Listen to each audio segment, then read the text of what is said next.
So please let me know if it's Good visible or not. morning. Yes, it is visible. Okay. So very good morning to everybody. Just for a minute. Uh, Just I'm stating your biography. Okay. yeah, yeah, sure. Very good morning. Dr. Panthadeep Bhattacharya received his PhD in Computer Science and Engineering from Indian Institute of Technology, Guwahati. His broad area of research includes data mining, machine learning, pattern recognitions, incremental algorithms. He had obtained his MTech in Computer Science and Engineering from the National Institute of Technology, Durgapur.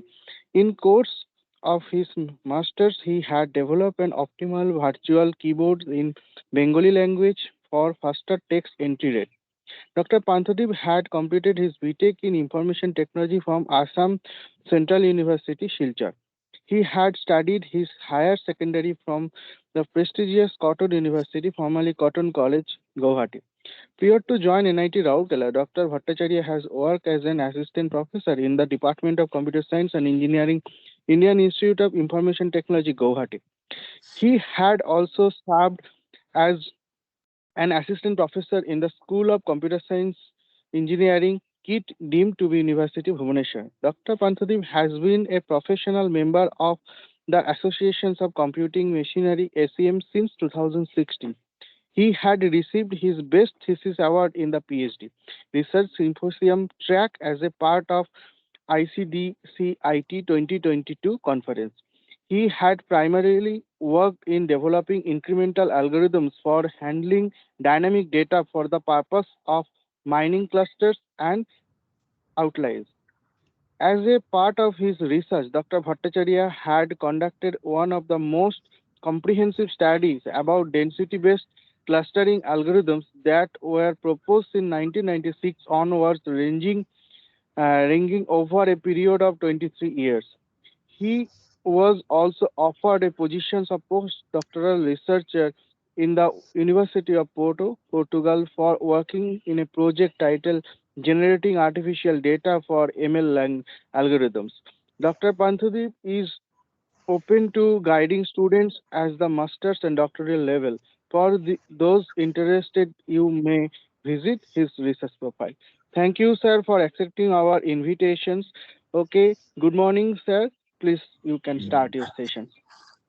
Yeah, so a very good morning to everybody. First of all, I would like to thank Dr. Arnab and Dr. Prasenjit for extending their invitation to me. And I'm pretty glad to conduct this session for the benefit of all our users. As the introduction has already been said, I did not take any further time. Myself, Panthadeep, and currently I'm affiliated to the Department of CSC in NIT Rourkela as an assistant prof. So let us start with today's talk itself. As you can see, the study of the talk, societal and technological impact cuts a robust incremental clustering algorithm. Now, before we go to the details and the technical nitty-gritties of this entire talk, let us try to understand what the title itself says. So we have two terms, the societal and technological, and that have been curated very precisely.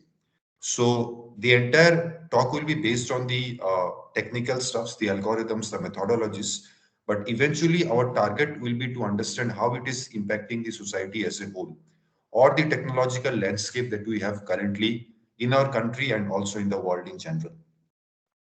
So let us start. So these two terms has been very precisely described, but what is incremental and what is clustering?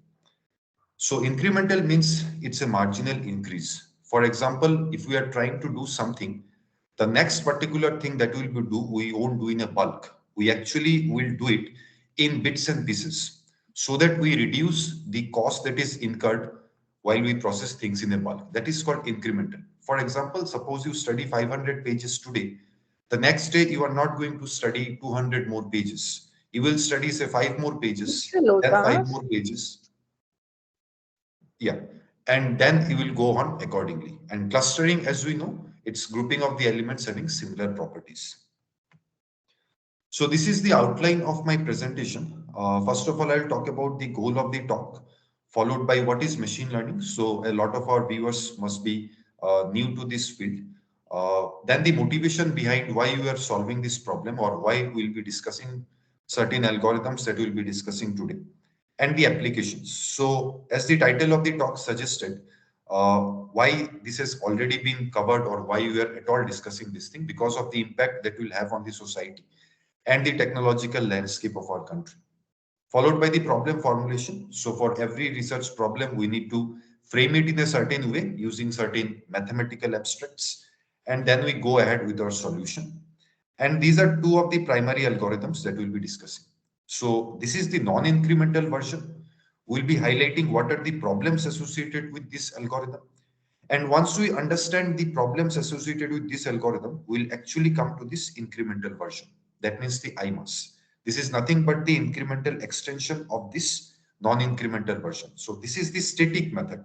It is non-dynamic. It is unable to handle data coming in streams. But this is the smarter method, the intelligent one. It will be able to handle data which is coming in streams, followed by the conclusion. So let us go into a journey for next roughly 1 to 1.5 hours, or I'll try to stretch it a bit more, and we'll try to see what is the essence of this entire talk. Please let me know, Professor Arnab, if I'm audible and visible, then we can go ahead. Yes, you are properly audible, sir. Yeah. So let us start with the goal of the talk. The goal of the talk is to make aware about the development of incremental density-based mining algorithms.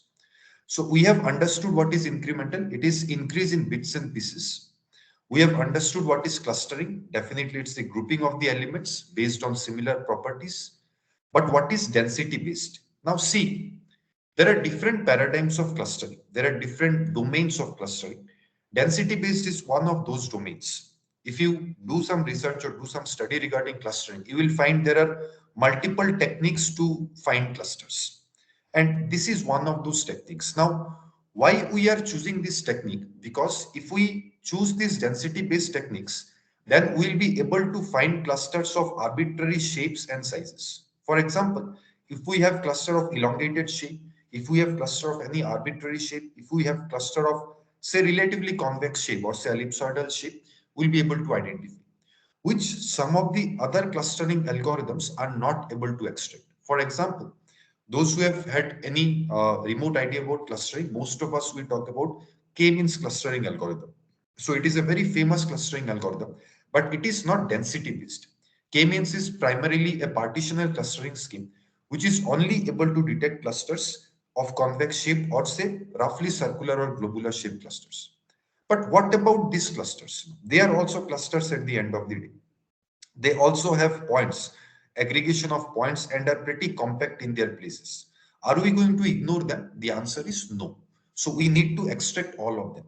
And that's why we have very carefully chosen to pick density based clustering and design an incremental version of it.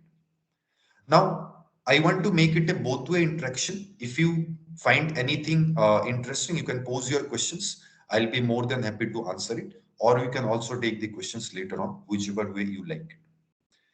The next objective of this talk is the incremental extensions are exact or approximate in nature. So we are going to find out the extension that we see. So this is an extension of MBScan. Whether they are going to find exact clusters, what the naive method finds out, or we are going to find approximately that amount of clusters, but with higher degree of efficiency. So this is the primary two objectives of this talk. And using these objectives, we'll try to find out what is the impact that we have on our society and what is the technological impact that we have.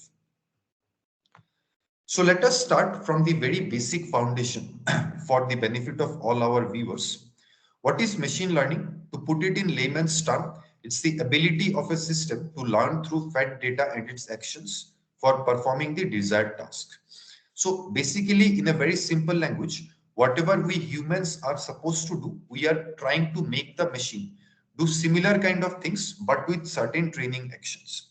So primarily, there are two types of machine learning domains, supervised and unsupervised. And there are few others as well. We have the semi-supervised, we have the reinforcement as well, but they go to a slightly higher pedigree. So at the starting level, we have primarily these two. And today's talk will be mainly based on this unsupervised domain, basically. Why unsupervised? We will come to it. Now, let us see what is supervised. So in supervised, the model of a function is learned or identified through data samples. That means you got to have a certain class level. That means for every input, there has to be a certain output. And with this, you come to the conclusion of a certain model. And then you use that model to take the test data and find the verification or testing the accuracy. But in case of unsupervised, you don't have the luxury of the class level. That means the data are not leveled. So here primarily we talk about grouping of data. Let me revise it once again. In case of supervised, we are given with the input and output. The data samples are leveled, and through this we come to a particular model or function basically in a very simple terms. So let us say we converge to a certain function, uh, say taking xy. This will actually converge into from this input and output. And with this, what we'll do is that when the conversion is done or the convergence is done, we'll take the test samples and try to identify what is the accuracy of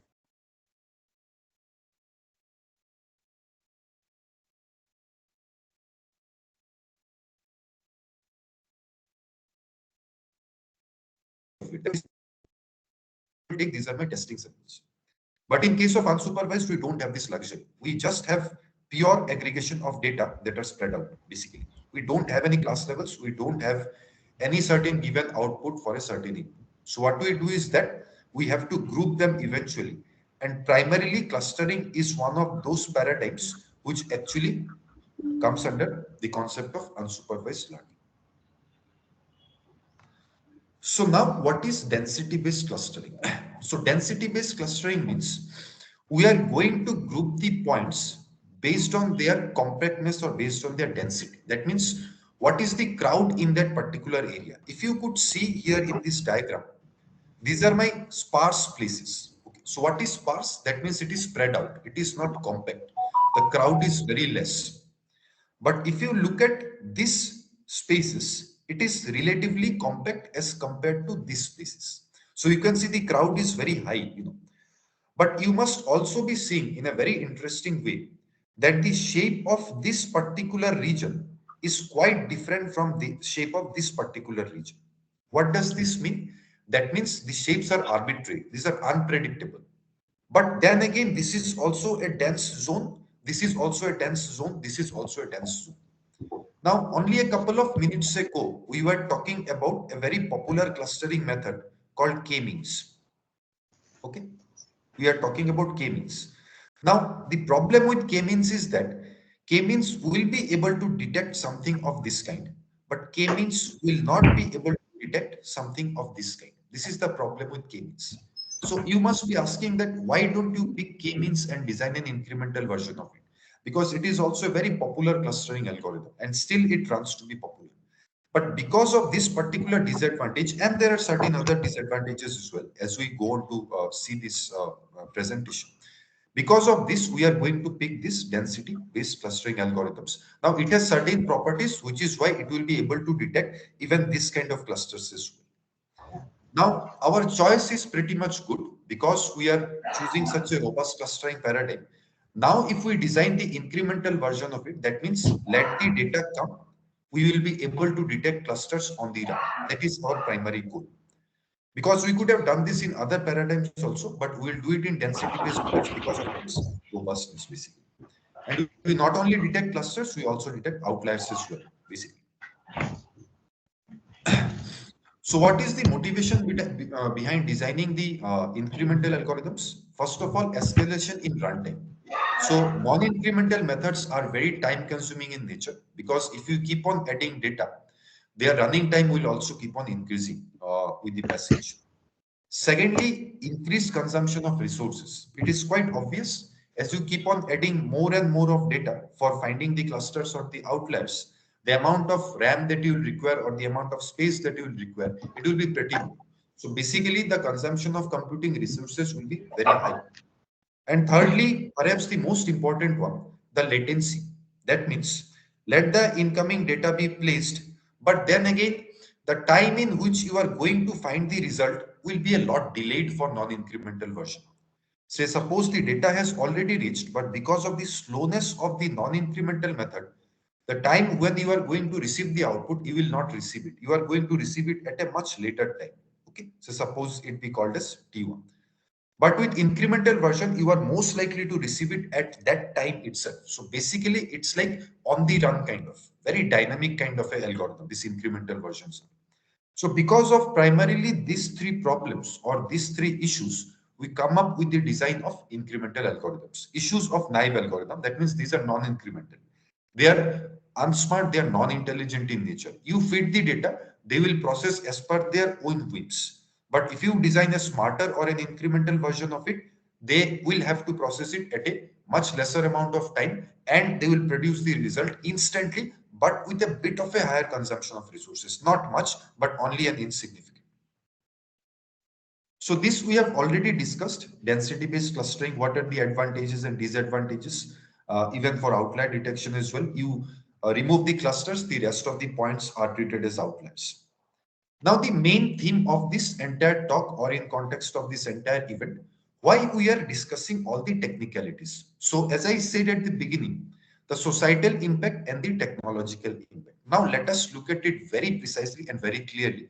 It will take a bit of time. Let us see the traffic monitoring concept. Okay. So, what happens is that in big cities, you must be seeing that there are different traffic patterns. There are congestions in different parts of the city, especially in the peak hours, say in the office time or even in the evening time when like schools and offices they get like closed. You see the cars and the other vehicles and everything they get crowded. So these are called traffic congestion patterns. So can we not say that the traffic congestion patterns are nothing but the congregation of clusters, basically?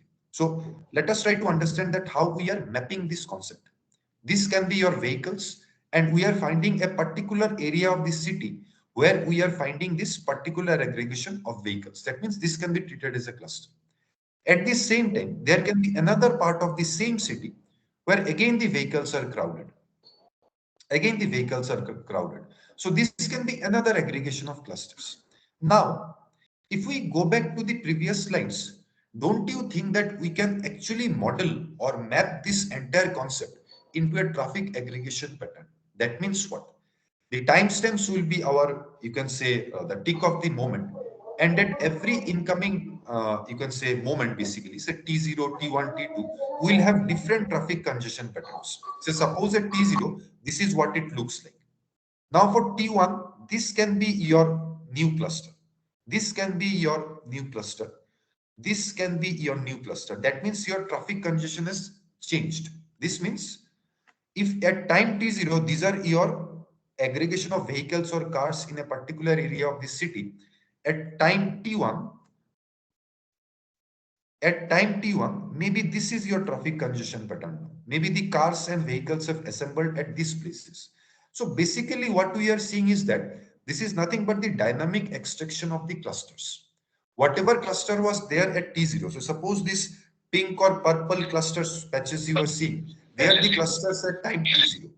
But whatever you are seeing here, this lot, they are the clusters at T1. So basically the clustering has changed with the passage of time. So this is nothing but a dynamic clustering, and they can be solved by the incremental algorithms.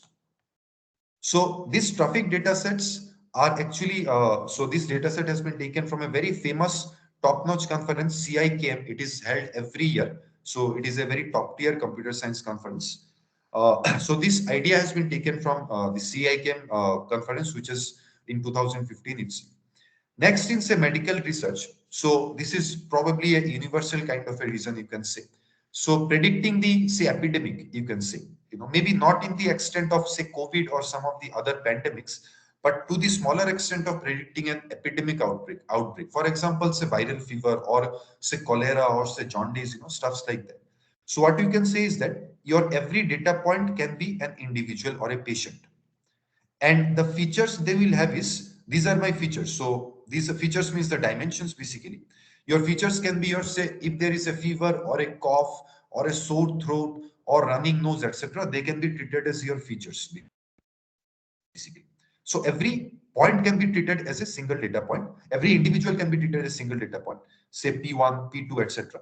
and these are their dimensions. Now, if we have access to this data, you will be in a position to predict the outbreak of the epidemic. It might not be an exact prediction, but roughly you can say that, look, these are the data we have as of now. Maybe we are going to have some kind of a epidemic in the near future, and you can take the safety measures from them. The next is your recommender system. So this is very, very important. I think we use it almost every day.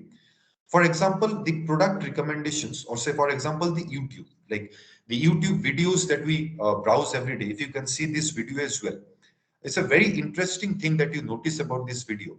Say, suppose you are searching for a, say, no, cricket match or say any sporting video. If you look at these suggestions here, they are nothing but very much related to the concept that we have here. What does this say?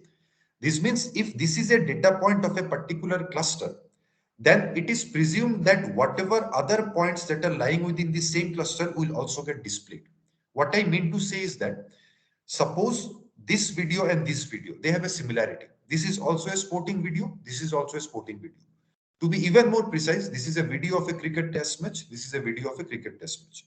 So don't you think that if I create a cluster, there is high similarity between this video and this video. So they will be put under the same cluster. Similarly, there is a high similarity between this video and this video. So they all are sporting videos. They will be put in the same cluster. So effectively, what I'm trying to say is that if you search a certain content in a YouTube, say for example, movies or music or tutorials, you will see your contents are also, the suggested contents are also related to your browsed content.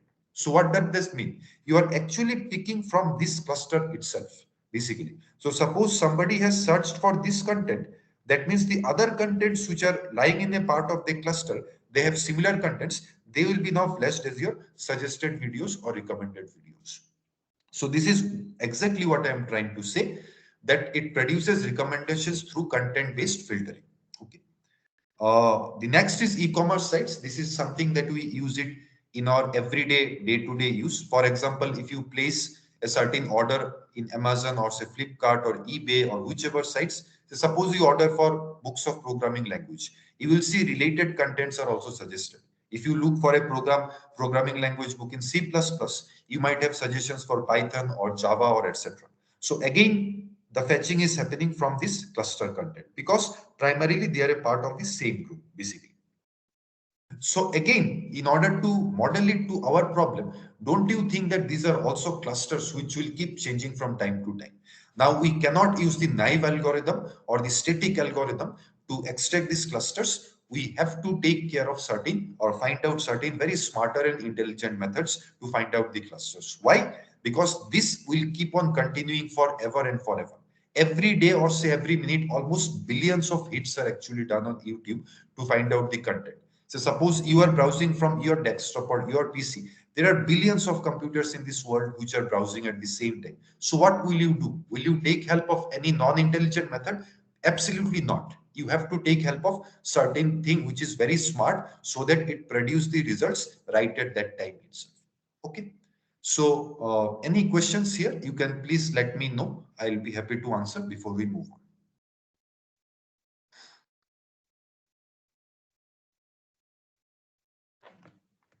Any questions? Dr. Prasenjit, Dr. Arnab, if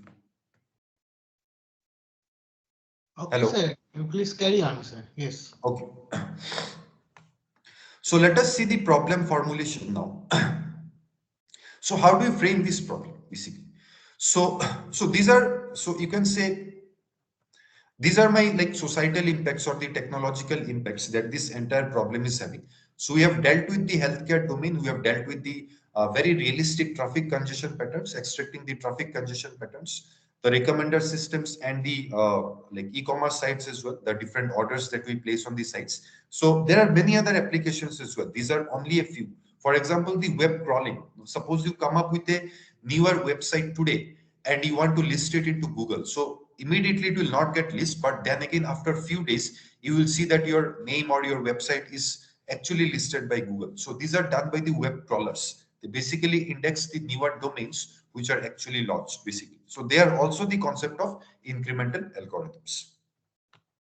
So now everything is done at the superficial level, but now we have to go to the core like mathematical stuffs that how do we frame this problem. So suppose T knife. So T knife means your non-incremental method. It's the time required to find the output by a knife method. So what is knife? Knife means it's non-intelligent sort of. It's an English word. So that means it's utterly non-intelligent sort of. And say TINC. So this is the smarter method or T incremental. It is the time required to find the output by an incremental algorithm. So let us say call it as AINC and let us call it as A knife. Correspondingly, we have the output produced by the T knife method. It is given as O knife and or say A knife method, and the output given by AINC it's called as OINC. Okay, corresponding output. So here, incremental is nothing but it can be both batch incremental as well as point incremental. So what does a batch incremental mean? So suppose you have this as AINC. So point incremental means there is a single point insertion happening. Okay, single point insertion. That means this point has come here. You are processing this dynamically. Then this point has come here again. You are processing this dynamically. Then this point has come here again. You are processing it dynamically. So this is about point INC. So what is batch INC? Batch INC means you have this incremental version here and you are actually processing it in batch mode. For example, say suppose we have a cluster or a group of points, and these are very small batch sizes, mind you. This cannot be large batch sizes because if you have large batch sizes, the whole purpose of gaining the efficiency will be undermined or spoiled. These algorithms will fail in that case. So this is something that you should remember it very categorically, that this additions or insertions has to be happening in bits and pieces. If it's point wise, of course it's fine. But then if it's batch wise, this batch has to be of a certain window. Okay.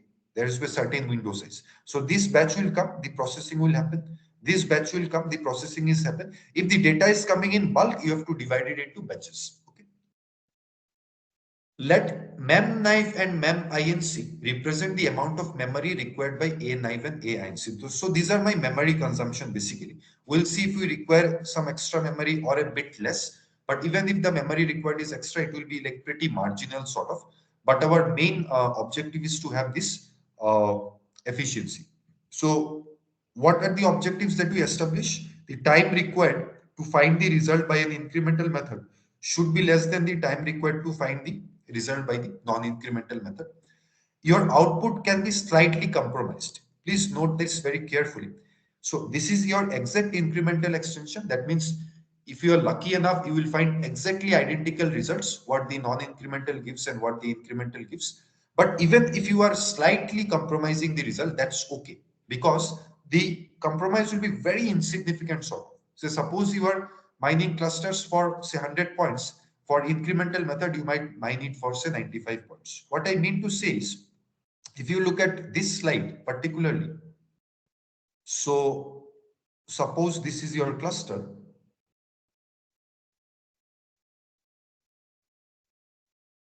So suppose this is the cluster which is mined by the non-incremental method. Now, by the incremental method, you might mine something like this, pretty close, basically, pretty close. So only because of this marginal, you can say difference, you cannot actually compromise on time because the time will keep on increasing exponentially as the data keeps on coming. So we think that it's better to have this minor compromise. Almost we are detecting similar clusters, but at a very, very less amount of time. Why? Because the data will keep on coming. There is no end to it. But if you are able to produce similar kind of clusters, I think we'll still be doing okay. But if you are able to mine the exact kind of clusters, that is the best possible scenario. And the difference in memory, it can be pretty less. What we can assume is that, so with this is the trade-off basically. As a result of this high efficiency, we might compromise with a bit of extra memory as well, but that then again, it will be pretty less.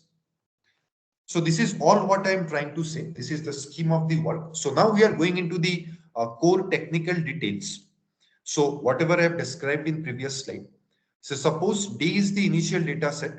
You change it to D prime after a certain amount of data has been added or deleted for that matter. Now initial result will be R, with an input D. And once the data has been added or deleted, the result is changed to R prime. Now, this all is being done by a traditional data mining algorithm. Now, like I said, there is no end to insertion of data. There is no end to deletion of data as well. And as a result, this time period taken by this traditional algorithm will keep on increasing like exponentially.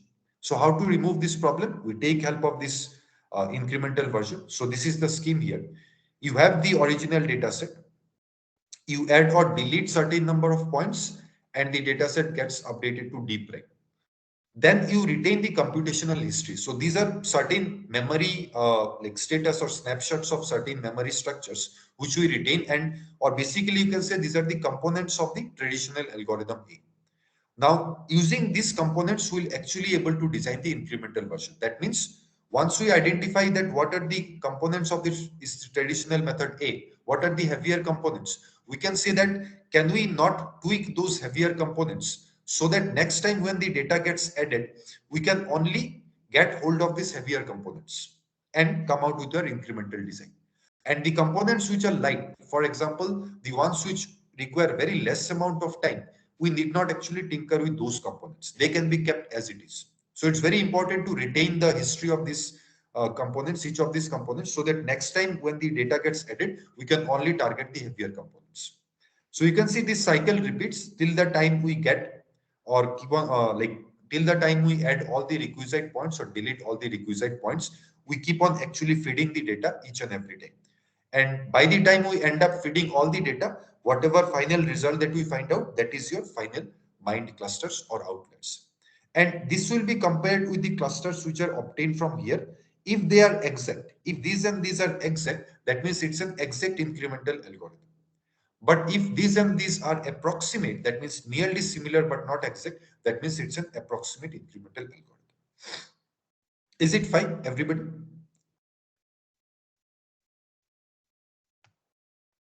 Can we move on? Yes, sir, Yes, sir, it is it is fine. fine. We Okay, can sir. totally proceed. It is So fine, now sir. we start with a non-incremental clustering algorithm. It is known as MB-scan.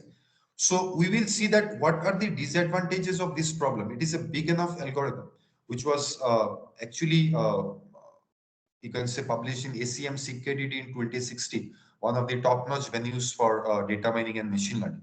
So this is a non-incremental version. It's a very robust algorithm, but then again, we will see that what are the problems associated with this algorithm. Okay. So what is the background of MB-scan? So what does MB-scan means? MB-scan means mask-based clustering of spatial data with application of noise filtering. So rest of the terms are more or less known to us. We know what is clustering by now. We know what is spatial data by now. So any data which has geometrical connotations, we have the coordinates, x, y, z coordinates. They are termed as spatial data. And noise, we know, like the points which don't become a part of the cluster, they are called as noise. But these two terms are a bit new to us, basically. Okay, what is mask based? So eventually, before going to the algorithm precisely, let us again give a very brief overview for all our users, for all our viewers rather. So suppose this is point P1 and suppose this is point P2. Now, what is the concept of clustering? We know that roughly they will be coming under the same group. That means there is a certain similarity between these 2 points. Okay. Now, traditionally, what happens is that this similarity is found out by usually a distance function or say any geometrical model, which takes help of this spatial data. Now, there are problems with this. Now, if we just use the plain distance function or any form of distance function rather, usually say L2 norm or say Manhattan distance or whatever, we will end up designing the clusters, but then again, there are problems. What are the problems? The problem is primarily the problem of curse of dimensionality, or you can say it as CD in short. What is curse of dimensionality? That means you see, these points are actually high dimensional points. They are not, you can say, reduced or restricted to 3 or 4 dimensions. There are millions and billions of dimensions existing. Similarly, all the points, all the points in this say, space, data space, they are all high dimensional.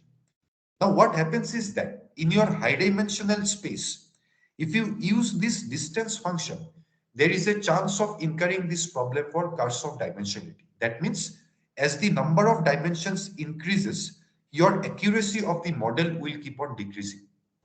The sparsity of the data will increase. That means data will get spread out basically. As the number of dimensions increase, this data will not remain compact anymore. They will get spread out. You will find points here, here, here, everywhere. And as a result, it will be very difficult to converge into certain clusters. So what we do is that we remove this concept of finding similarity. Please try to understand this once again.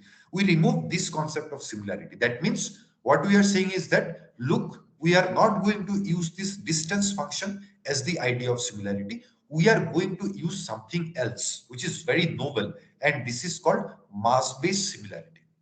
So in our next few slides, we will see how we calculate the mass-based similarity. That means the points P1 and P2 will be similar, but then again, the computation will not happen through distance. It will happen through a completely different technique. And this will actually remove the issue of Karsov dimensionality or any other such problems that arise due to high dimensional data spaces. So let us have a brief background check of MBScan, mass-based clustering of spatial data with application of noise, got through in ACM CKDD. The work was done by Monash University, and we have extended this work in course of our when we designed the IMAS algorithm. So it overcomes the weakness of geometric model. Again, you must be wondering that why do you pick mass-based? It is a density-based algorithm. That's all right. But because of the removal of weaknesses of geometrical model, that means removal of any distance-based function, we have picked mass-based. So it is already robust. Now, what we'll do is that we'll make the incremental version of it. That means we are picking a very, very powerful clustering algorithm. But because it is non-incremental in nature, it will have limitations, like I said previously, redundant computation, latency issues, consumption of resources, etc. So we'll make it even more powerful by making it a incremental version, which is known as IMAS, which we'll see later on in our presentation. Am I going too fast, Professor Prasenjit? If you can, I can go a bit slow if you allow me. Or Yes, is it it is okay? okay. Speed is okay, sir. Okay, fine, fantastic. So we have already discussed the problems. One of the problems of MBScan is Karsov dimensionality. The other problem is the hard density problem. Now, what is hard density problem? Hard density problem means you are going to find clusters of fixed density or more than that. Suppose you have this congregation of points. Now you are fixing a parameter that if my denseness or the number of points in a certain volume, if it crosses a certain threshold, then only I will categorize it as a dense area. But if it falls short below a certain threshold, I will categorize it a non-dense area. Now, this is a very flawed assumption. So suppose I say 100 points is required for me to identify this neighborhood as a dense neighborhood. Now, if I say that I have 98 points here, by no means I can say that this is a sparse neighborhood, because it might be less than 100, but then again, it also has sufficient number of points in its neighborhood. So this is the problem that, say, a very traditional method called DB-scan faces. I'm sure those who have heard about the DB-scan clustering algorithm. DB-scan is the first density-based method which is proposed in 1996. We have extensively studied DB-scan in course of our journey of clustering. But DB-scan actually fails here. That means if you have 100 as the threshold, it will take that as parameter. If 98 is the number of points within this neighborhood, it will say that, oh, this is a non-dense neighborhood. But is it really the case? The answer is no, because 98 is still a big number. 99 is still a big number. So this is the problem of hard density, because you are fixing it.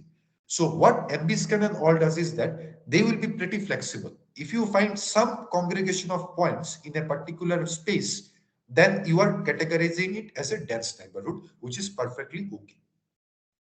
The next thing we have already discussed, proximity between points depend on distribution of data, as we'll discuss it next. We are doing away with any distance-based model.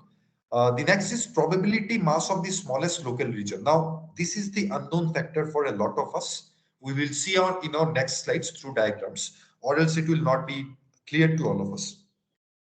So we have as of now decided that we will be removing the distance based, but we have not decided that what will be our mass based function. This is something that we have not decided. We have just said that, look, we'll remove any use of distances, we'll use something else, but what is that something else? It is the probability mass of the smallest local region used to compare used to compute the data dependent dissimilarity rather.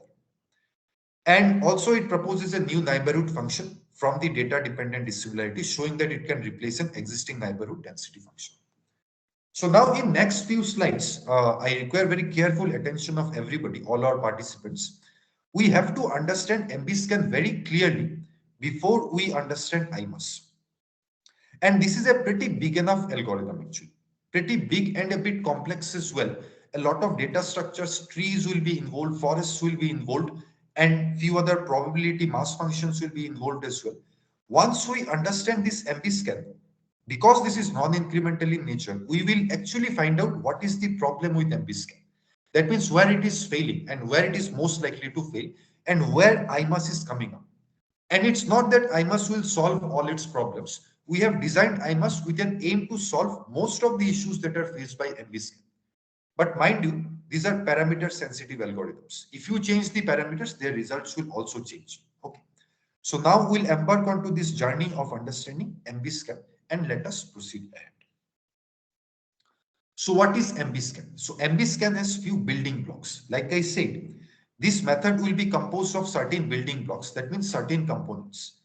And these are the components of the MBScan. Now our task is to find out which is the most expensive components, because if we find the most expensive components of MBScan, can we not say that if we target this expensive component precisely while the incoming data is coming, we can actually design this IMUS? Try to understand this. We will find the expensive components of MBScan. Of course, it's a very robust algorithm. But if you can target these expensive components, can we not say that we will be actually developing MBScan in a much, much lesser amount of time? And that itself is the IMUS algorithm, basically. So our goal is to understand which part of the design of the MBScan takes higher amount of time or greater amount of time. So these are my components, iForest. So I'll be explaining everything. Don't worry about it. Second component is a two-dimensional structure called as mass matrix. The third is a mu mass neighborhood. The fourth are the core and non-core points. Core is also the term for dense points, and non-core is also the term for non-dense points. That means points which are dense, that means highly surrounded by all other crowded points. They are called as core points, and non-core points are those. So these are my core points, you can see. Pretty crowded place. So you can say this particular point is a core point because it is surrounded by a lot of other points. So this space is pretty much crowded. And these are my say non-core points. These are sparse basically. So these are you can also say as non-dense points. And the last is extraction of clusters and outlets or noise points. So this is the last part. These are relatively simpler components, but the first three are pretty much the soul of this entire algorithm. Okay. So let us start with iForest now. So what is iForest? So iForest is nothing but a congregation of I trees. Okay, I trees means isolation trees. So in case you must be wondering that I was discussing about clustering, from where all of a sudden these things came up into the question. How does this drop in front of your screen? I'll explain it slowly. Now you see here, these are pretty complex concepts, but just try to understand. Suppose I have a particular region of space, say RD, that means d-dimensional space. Now, these are my points basically. Okay. So to all our participants, please feel free to pose any query in between if I'm audible to all of you. So see, these are my points here. Now, what I'm doing is that I'm actually dividing this entire space into certain say partitions. They are by no means they are clusters, they are partitions. This means what? If I am taking this entire group as a root node, this entire group of points is a root node, that means my entire group of points will be clubbed within this root node. This left half will be treated as my left child of this tree. This right half will be treated as, or this half will be treated as right child of the tree. Now this partition is happening in another mechanism that we'll describe it in our next slides. But just for the time being, you know that there is a partition, basically. Similarly, you have to partition this also. You have to partition this also. Then you have to partition this. Then you have to partition this very region. So effectively what we're doing is that we are creating this, you can say child nodes, or these are, you can say, the region identification basically. So if this is my primary region, these are my sub-regions. And this sub-region is again divided into some of the more sub-regions. Why I am doing so? First of all, it helps us in find outliers, but secondly, it also helps us in find the mass of the points. If you remember in our starting slide, mass based, that means I will find the similarity between these 2 points through help of a certain concept called mass, and this will come up from this particular concept, and let us see how. So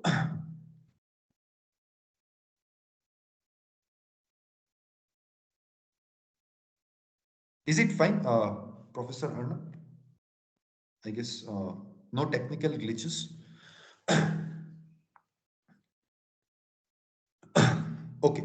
So I'll request the participants to please respond, or else I'm not getting whether you're understanding these concepts or not. Now, suppose I need to find the similarity between points A and B. So suppose point A is here and point say B is here, something like that, or say point B is here. So initially, as a part of the root node, points A and B are placed as a part of the same root node, basically. Now, due to some partition, AB has come here and CD has come here. We'll discuss about the partitional scheme later on. Now, what about the mass of point A and B? So suppose I have A here and suppose I have B here. So since I am not taking distance into consideration to find their similarity, now I have to take one more method, and that is called mass. How I find the mass of A and B? Now I have to see what is the lowest level node that contains both the points A and B. If you see this isolation tree very carefully, it is randomly constructed. If you see this isolation tree very carefully, AB is contained in this root node, and AB is also contained in this first level node. But as we go to the last level, A and B are now separated. So what is the lowest level node containing both A and B? So there are two nodes which contains A and B, but this is the lowest level node which contains A and B. That means this is the node that I will take into consideration. And what is the number of points in this node? Total number of points, it is 2. So mass of AB comes out to be 2. Similarly, if you talk about AC,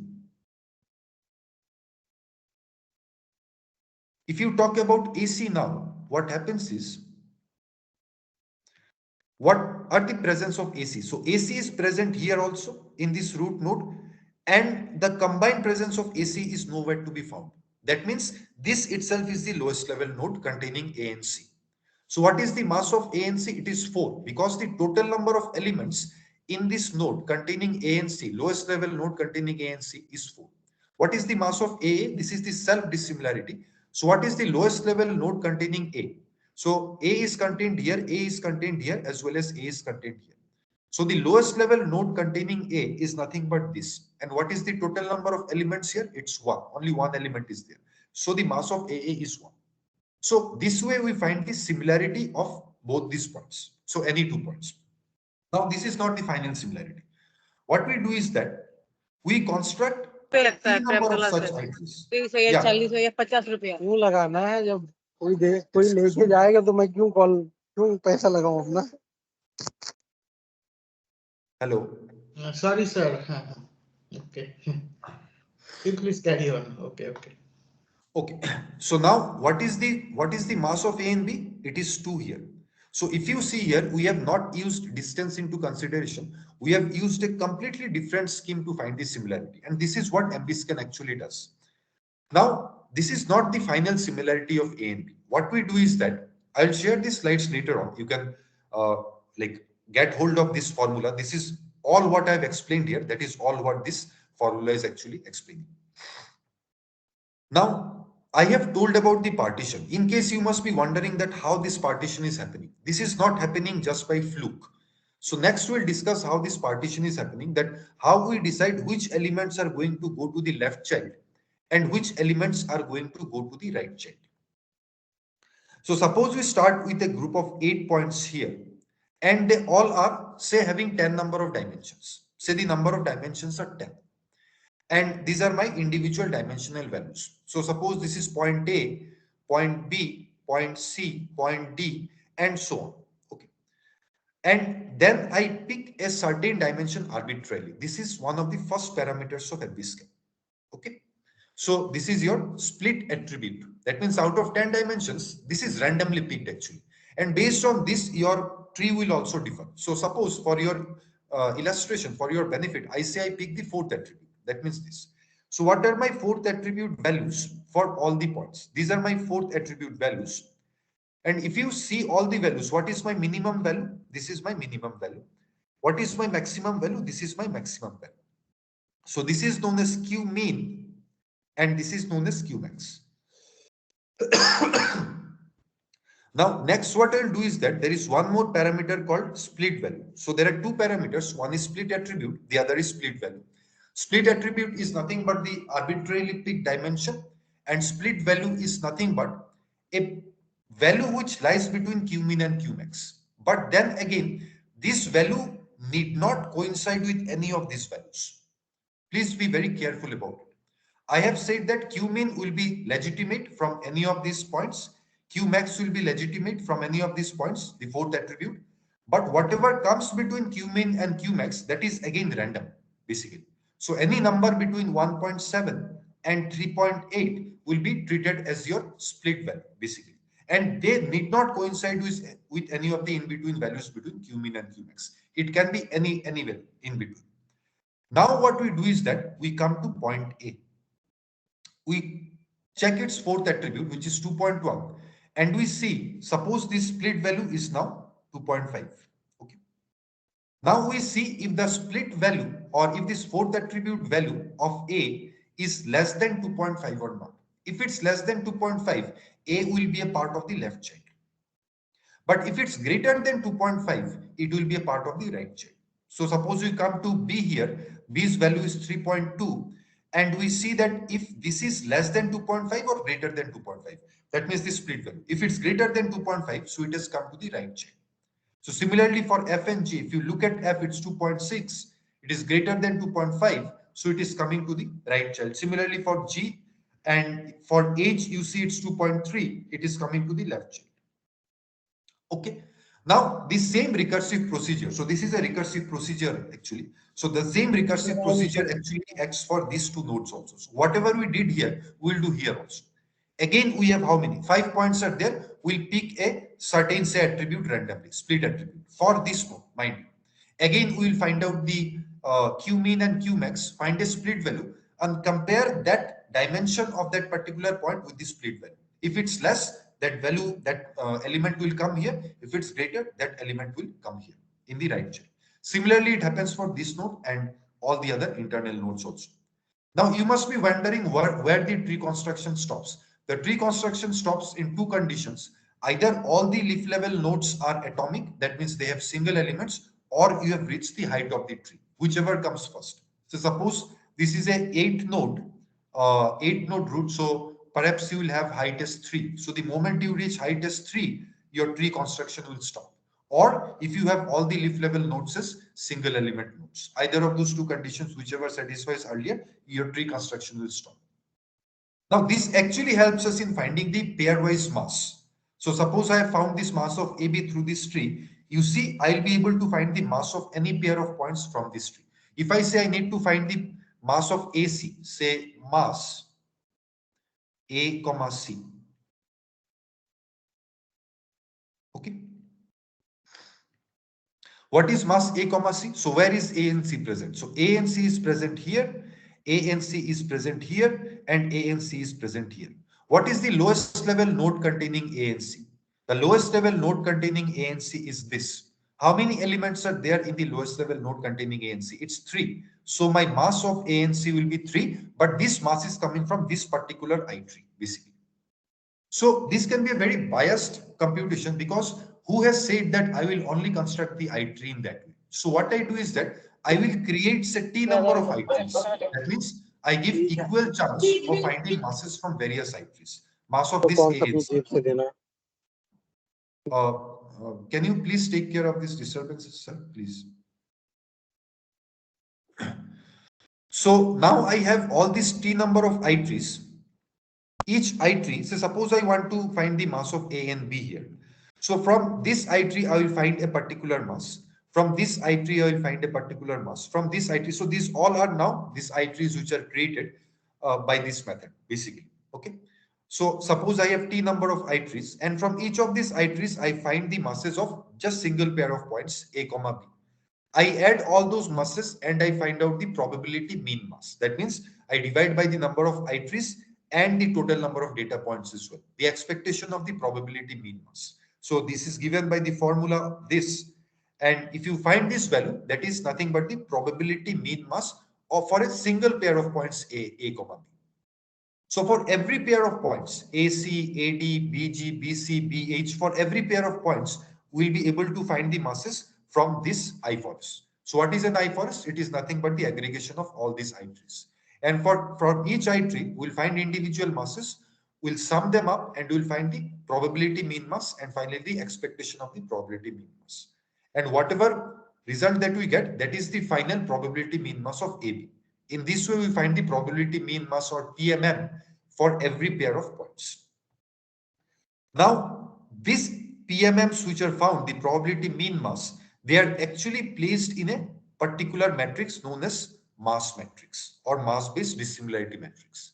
So suppose I say a value called 2, 3. This means what is the probability mean mass of point 2 and point 3? And how we have found it out? We have found out 2, 3 from tree number 1, 2, 3, mass of 2, 3 from tree number 2, mass of 2, 3 from tree number 3, and so on.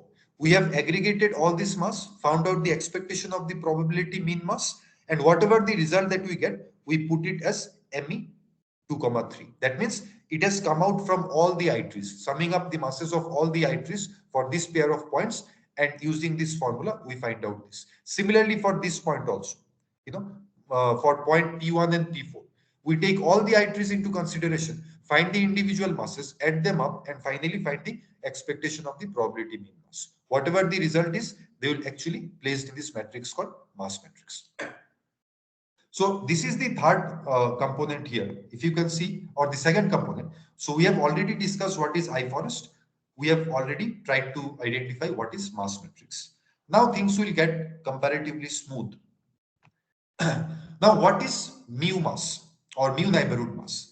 It denotes the number of points in a region identified by the mass-based dissimilarity. It is defined as follows.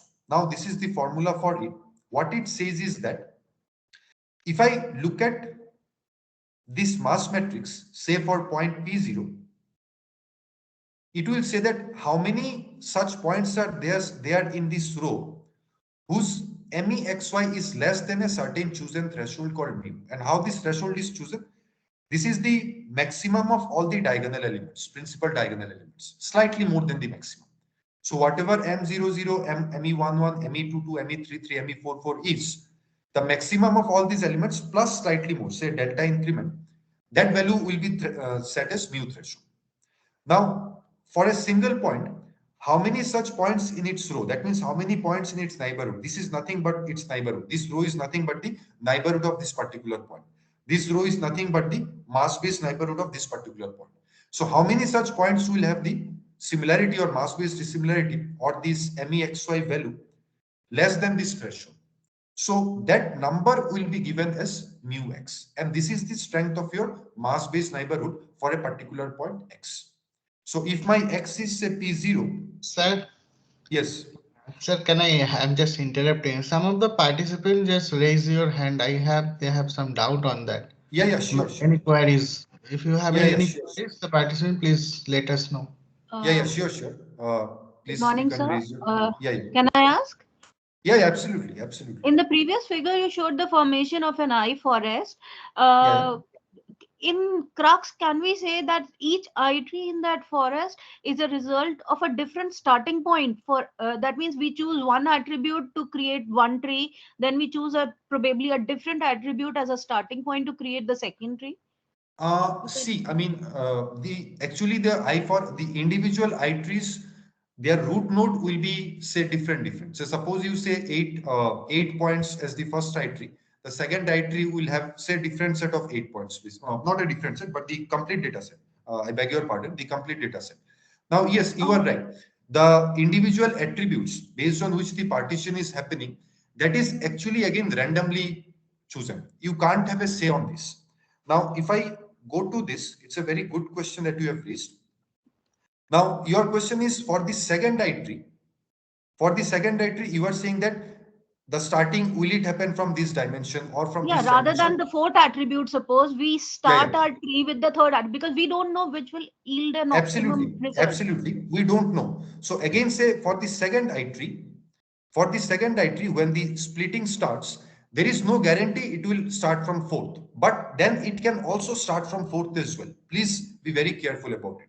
It can also start from fourth, but then again, if it starts from fourth, again, there is no guarantee that the tree will exactly look like the previous tree one, because this internal nodes, the differentiation might start happening.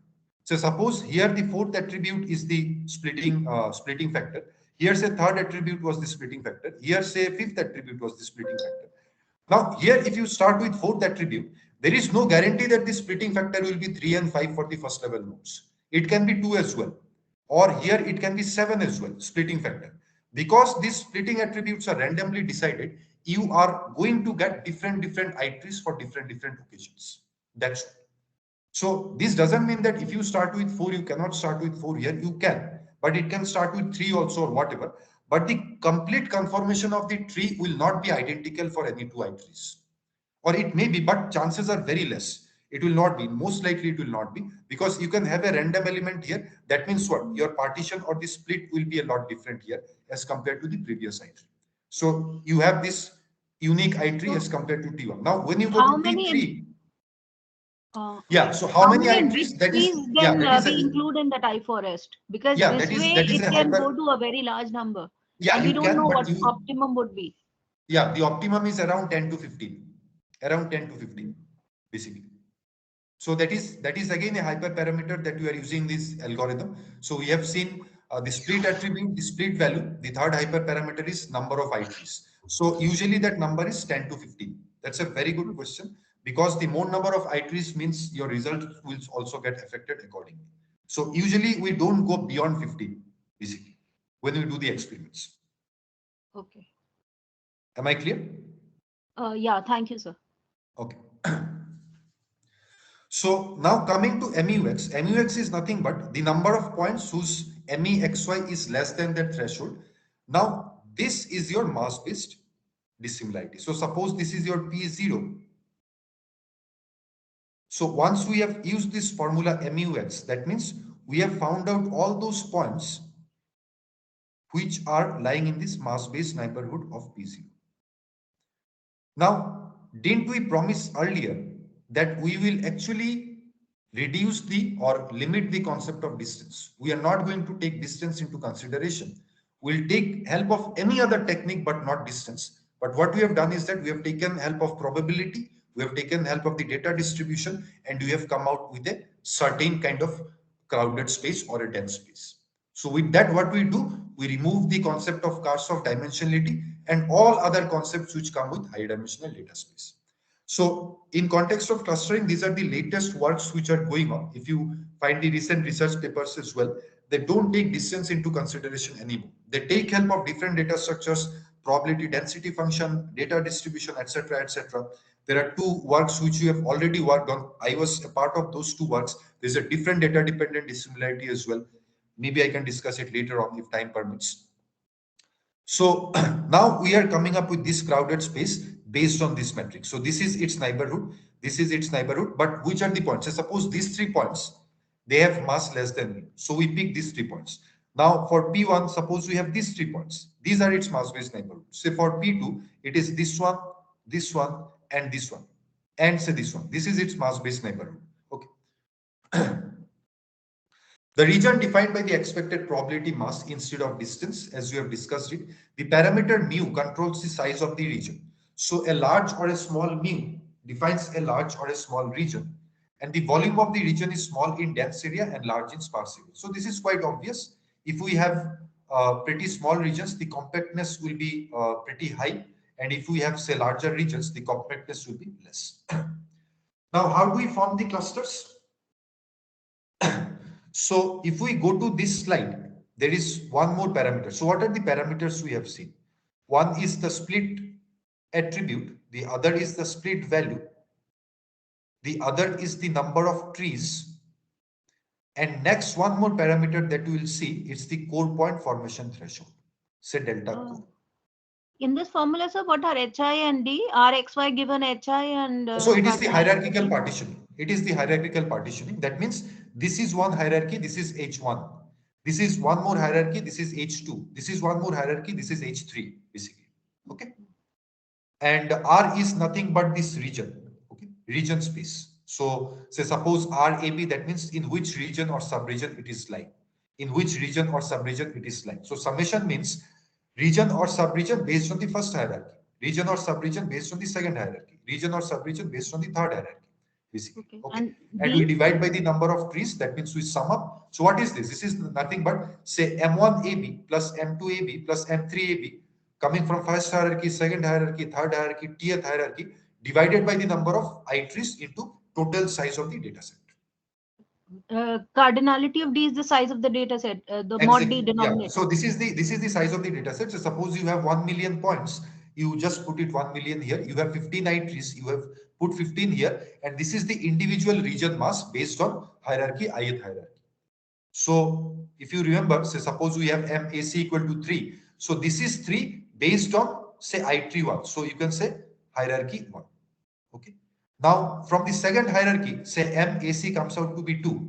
So MAC will be 2 based on second hierarchy. Okay. Say H2. So similarly, say for the third AC, so it comes out to be say 5.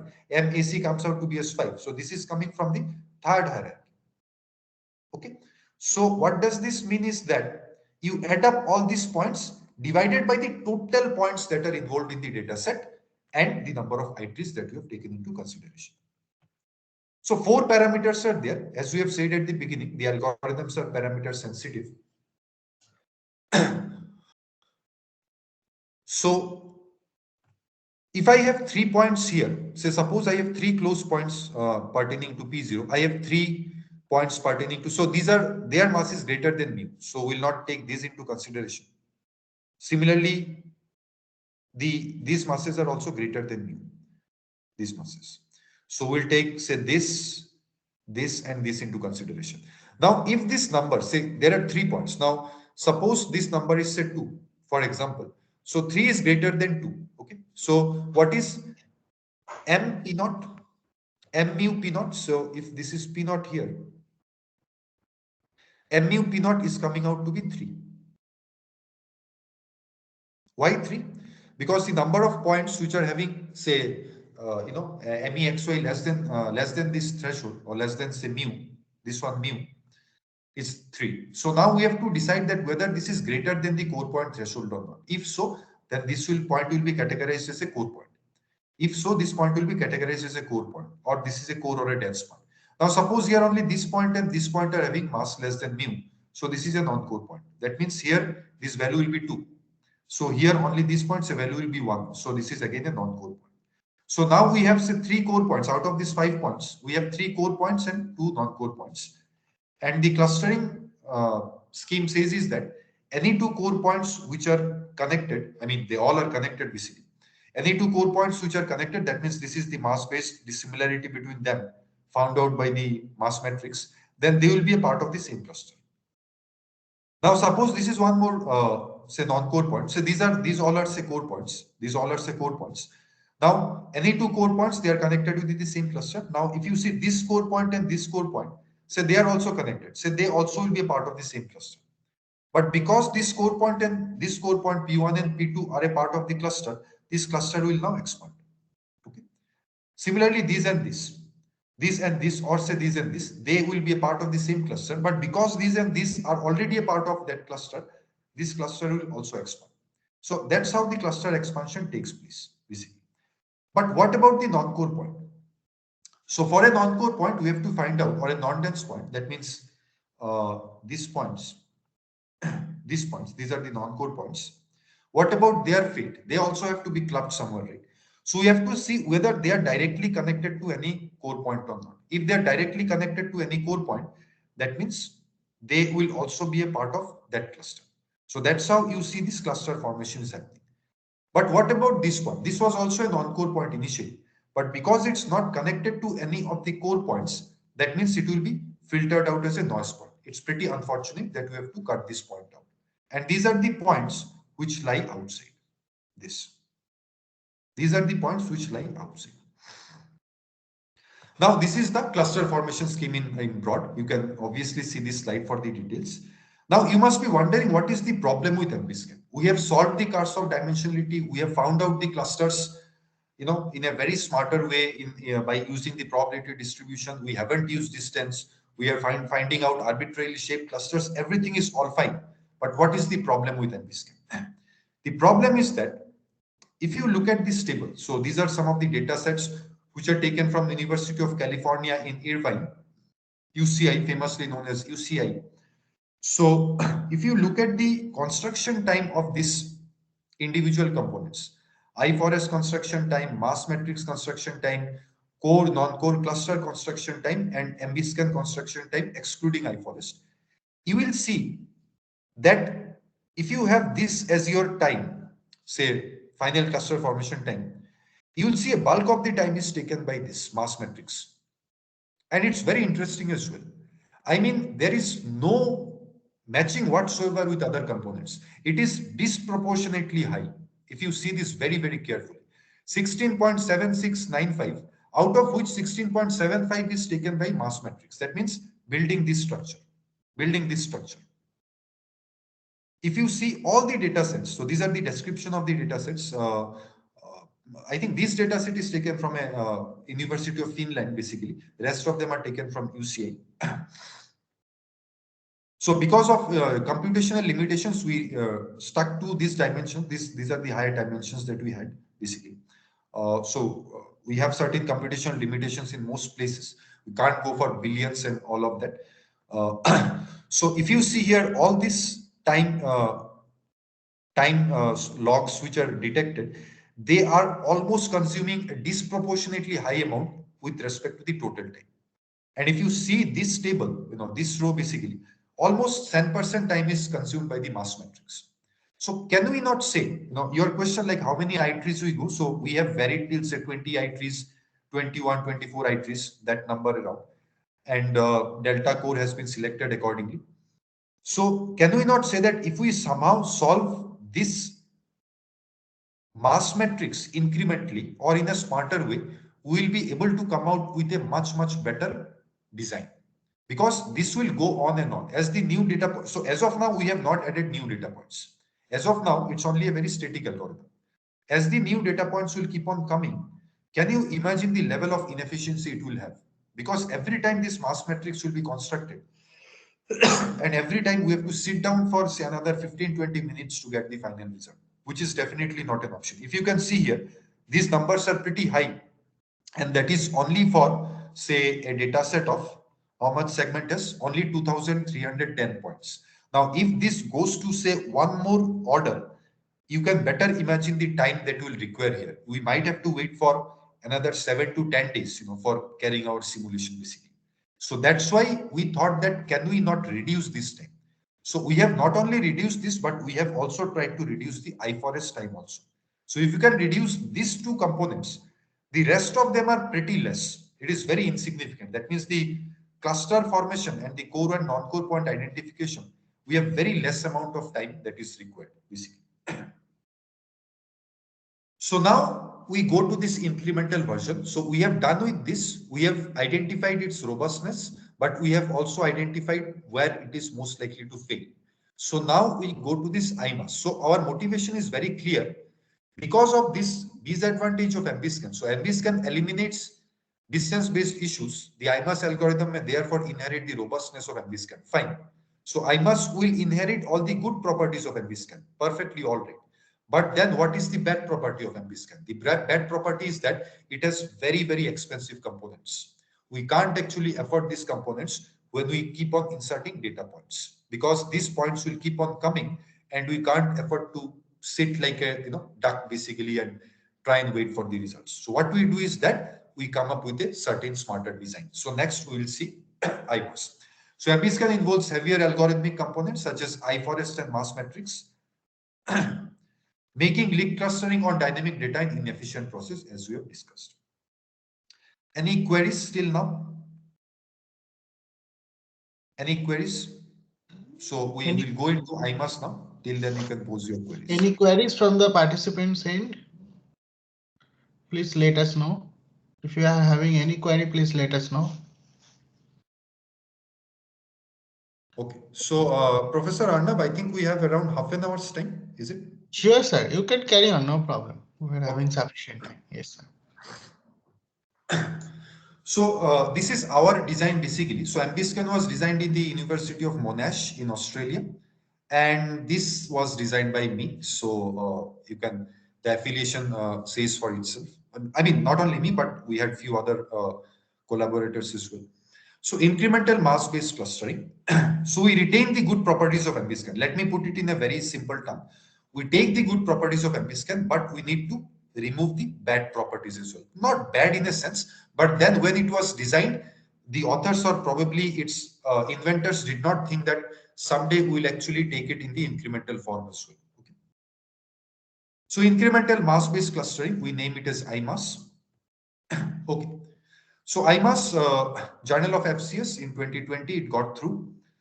Uh, so incremental mass-based clustering, steps of IMAS, set the parameters. So what we had T, we had core point formation threshold, which is delta core. If you remember this, yeah, we had delta core. And rest of them, the split, and this, we'll see what we do with them. So that is the smartness. Obtain the required data from prior MBScan execution. D I4S mass matrix. Now I would like to pause for a while and I would like to take you back to the initial slide. Okay. If you remember this slide, didn't we talk about this computational history? If you remember that we are going to retain something from the past, use it to our benefit and design this incremental algorithm. Because if we don't take the benefit of this previous saved data in whatever form it is, we will be again falling in this trap of designing the non-incremental version. And when I said computational history, I exactly meant this basically. So this is just an example. This. Obtain the required data from prior MBScan. So MBScan we have already seen here. And what is my computational history? My data set, my configuration of the iForest, my configuration of the mass matrix, and my lowest level nodes. Now, this is something that is very interesting. What are my lowest level nodes? These are my lowest level nodes. This. Suppose I talk about AC, I will actually bookmark this particular node. This is my lowest level node from T1. Go to T2. Suppose I talk about AC, suppose my lowest level node comes from here, as somebody asked. This will be a different iterate. Suppose when I go to T3, my lowest level node, suppose it comes from here. I have to actually retain this because if I don't, I will forget what these lowest level nodes were. And if I forget these lowest level nodes are, I will forget what is mass were. And if I forget what its mass were, I won't be in a position to get these MAB values for individual iterates when I design the IMAS. So we'll see gradually how it is helpful.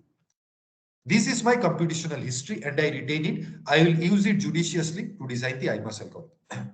Construct the iForest dynamically, of course we would. Construct the mass matrix dynamically, of course we would. But we don't construct this and this dynamically because there is no use. They are so less. You see, their time requirement is so less, you won't get any major benefit. In fact, it will be counterintuitive because you need to involve a lot of data structures. Instead of having lesser time, the time might increase as well, which will be pretty much dangerous to all of us. So we'll actually keep this slot as it is. If we are solving it in a non-incremental way, we'll keep it in a non-incremental way too, because they're taking such a less amount of time. Our main target will be this and as well as this. Identify the new set of core and non-core points, extract clusters and noise points. In fact, these two steps, we do it non-incrementally. For all our participants' benefit, our main target, our hotbed is this. Because they're taking so much of time, if we can reduce their construction time, we'll be coming out with a completely new algorithm called IMAS.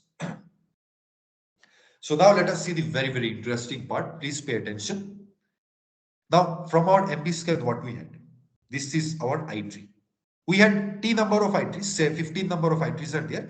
This is one of those I-trees. What we do is that we take exactly the same I-tree. Now this new point has entered. It's a point-based incremental algorithm, mind you. It's not a batch mode, it's a point-based. Now this new point has entered. So suppose let it be called as PO n plus 1. P suffix so suffix n plus 1. Now this new point has entered because points are going to enter now, right? We are no longer in the static zone. We are in the dynamic zone now. So points will now keep on coming. Now this new point has entered. Now once this new point has entered, can we not place it in the root node of the I tree? Of course we can for a particular I forest, for a particular I tree. Now this point has also got its individual feature values. Suppose say 2.9, 1.2, 2.1, 2.7, etc. Now you see, when I talk about retaining the computational history, I also retain the split attribute and split value of this root node. Now from where it was obtained? This was obtained from here. This was obtained from here. This was obtained from here. Suppose the split attribute and split values are 4 and 2.5, as we saw say couple of say 10 minutes ago. Now, can we not use these two values to place this new point called Pn plus 1? Now, imagine the situation. If we don't use these values, what we do? We again fall in the trap. That means we again have to randomly construct this entire I tree and all the I trees. And all the time that we require to construct the I tree, the same time will be required to construct this new I tree for IMAS also. So there is no benefit, absolutely no benefit. So what we do is that we have taken help of the previous values to place this new point in say appropriate nodes of the I tree. And then our new I tree also gets constructed just by placing this new point, and rest of the points they retain their original positions. So suppose this is my hop of say point Pn plus 1. So what is the fourth attribute value? Say 2.7. Okay, 2.7, right? So now what happens is that this means Pn plus 1 will actually take this path. Why? Because 2.7 is greater than 2.5. And because it's greater than the split value, it will go to the right child. Now here, what are my split value and split attribute? It's 3 and 2.3. But what is my value? What is my third attribute value? My third attribute value is 2.1. So I have to compare with the third attribute value. Okay. So what is my split value? Split value is 2.3. So 2.1 is less than 2.3. So Pn plus 1 now goes to the left child. Got it? I hope this concept is clear. So when this Pn plus 1 comes, it is comparing with the fourth attribute value. What is its fourth value? It's 2.7. What is the fourth value of this node? It is 2.5.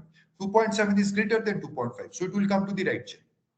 Now, when I come here, when Pn plus 1 comes here, what is its QP values of this node? It's 3, 2.3. That means third attribute value. What is the third attribute value? 2.1. What is the split value of this node? Third split value of this node? 2.3. It is less than 2.3. So it will come to the left child. So eventually Pn plus 1 places itself in this node. So aren't we seeing that just by placing this new point, by taking help of this previous QP values, we are actually constructing this tree in a literally, I mean, very, very less amount of time, in literally say height amount of time, whatever the height of that I tree is, whatever that height of that I tree is. On the contrary, had we used the complete mechanism, complete tree construction mechanism, it would have taken a much, much greater amount of time, basically. Okay. So new point 10 uses the two information in each node, split Q and split value P, and positions itself appropriately in each node. Time complexity is into log n. So for single I tree, if it is taking say log n amount of time, so for T I tree it will take T into log n amount of time, and with this the entire I forest will be constructed. This is just for a single tree. Now for all the I trees, this Pn plus 1 will place itself accordingly, and the total time required will be T into say order of log n. Of course, their constants will be there. Now, this is the formula that we have invented, or we have derived rather, which is the game changer eventually. So if you look at MB scan, what was the original probability mean mass? Mass of individual masses from all the I trees divided by number of I trees into size of the data set. So from here we get MEXY equal to summation of MU by T into D, which implies summation of mu by T is equal to dMEXY. So we will use this formula later on. This is for MB scan. Now for I must, what we do? I must, one extra point has come up. So for every mass, this will be get incremented by 1 because this extra point has come up. Now, whatever the lowest level node value is, if its mass was MEXY initially, because of this insertion of new point, it will be now incremented by 1. That means MEXY plus 1. And this will happen for all the I3s. So what will happen now? M1 from I3 1 will become as M1 plus 1. M2 from I3 2 will become as, this is for a single pair of points, mind you, only for a single pair of points. M2 plus 1, M3 plus 1, MT plus 1 if we have T number of I3s. So what does this formula finally converges onto? So the new mass matrix or mass matrix value for probability mean mass value for XY will be ME prime XY equal to summation of MU plus T prime basically. So if you add these values, it will be what? Summation of MU plus T prime, and T prime is nothing but T. Its maximum value is T. Now then again there is a question. What is the size of the data set? It will be D plus 1 because one point has incremented, one additional point has come, and the number of I3s, they remain the same. Now there is a catch here basically. This value will depend, or this value will take the value of T only if all the I3s are affected. That means when the new point comes, who has said that it will only place itself in the lowest level node of XY? It might also place itself here, right? And if it places itself here, the lowest level node might not even get affected. Suppose this is the lowest level node of X comma Y from MB scan, lowest level node. Now, unfortunately, if P naught n plus 1 places itself here, then the lowest level node gets affected. But suppose, because these are randomly done, suppose P naught n plus 1 places itself here, then what? Then this lowest level node will not get affected. That means this plus 1 we will not take into consideration. So this is the concept of an affected I3 and a non-affected I3.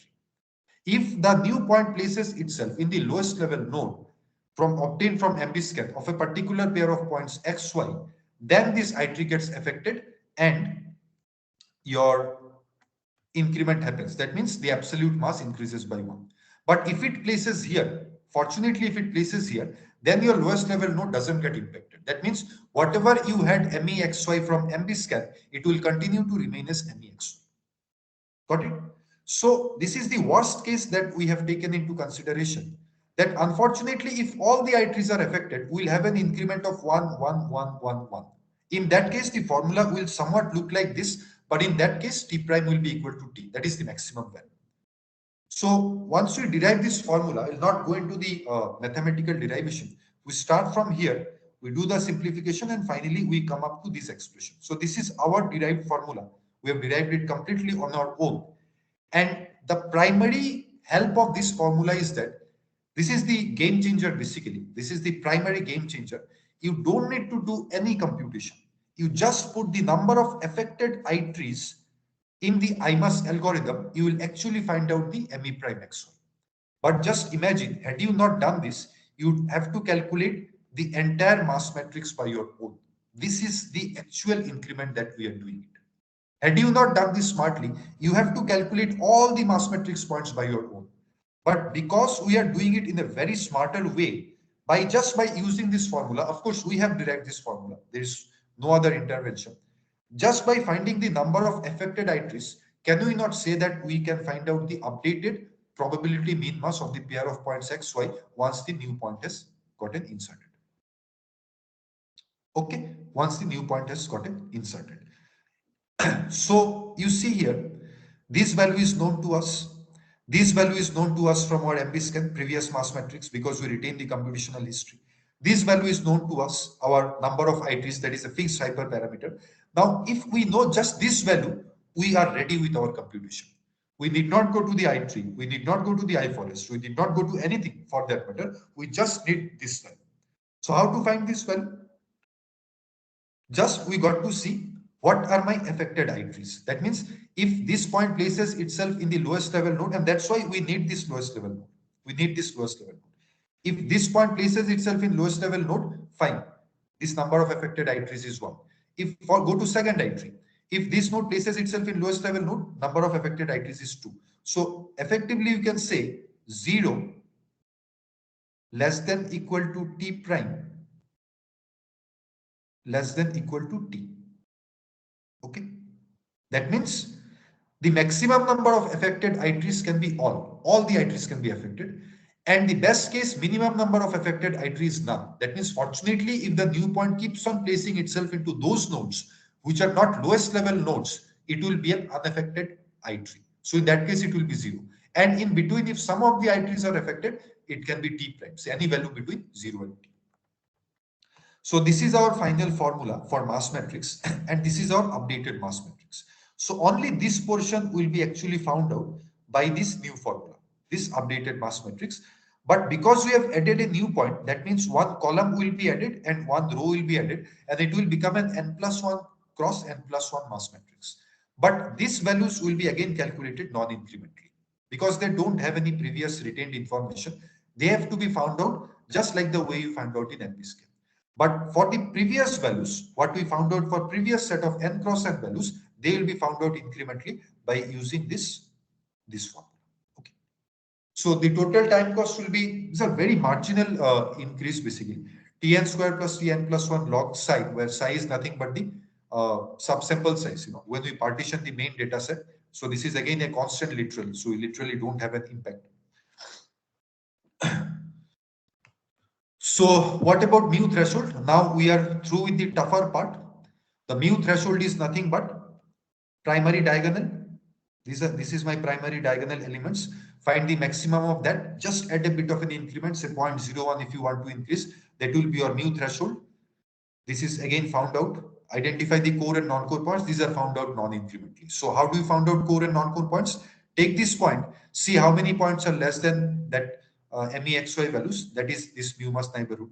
Take this point, scan this row, see how many points are less than the MEXY values, that number of points is mu threshold, and accordingly. So suppose this is core, this is core, this is non-core, this is again core, this is again core, this is again non-core, and we have a set of core and non-core points.